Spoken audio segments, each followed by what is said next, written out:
nino tuo kendo no aneno kata mana laktar mare miluongo ni Gikonyo ne wuoyo ni ene kar thieth mar Karen. To seche mora mora ma kidhi e do kata gimoluongo ni any forum nyaki dhi gi rules mar forum. Ada mi example achiel. Igalufa ariyo ga paga ngwen. Piny miluongo ni Somalia notero Kenya e court miluongo ni International Court of Justice e wach mar border. Kenya notimo gimiluongo ni objection, notamore ni mokwongo court noonge gi jurisdiction. Mar ariyo ne gichagi wacho ni achiel kuom judges manitiere kanyo en ja Somalia, koro giyudo fair hearing. Do no notamore mowacho ni gidhi gi bura. Kenya nokun Wuok. Igalufu ariyo ga paga biriyo do no dhi mbele mong'ado bura. Koro wuok mari e od bura mar okinde nok nyal mono senet mar dhi mbele.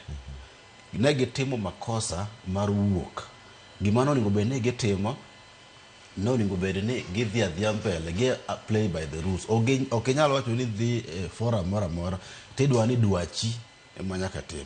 Gimano onego bed ni gitimo ni ne gi dhi adhia mbele ma gitim submissions mag kako nyisi. Kesa ni ka gidhi do dhi penjo no mi opportunity mar make submissions.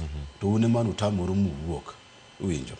Koro kada kineno kaka burano ni yale all along kani yalo cases kani chao gi case mar National Assembly okinde mag Gachagua teno participate kendo no dadho joneno mag National Assembly motieko magi close case gi.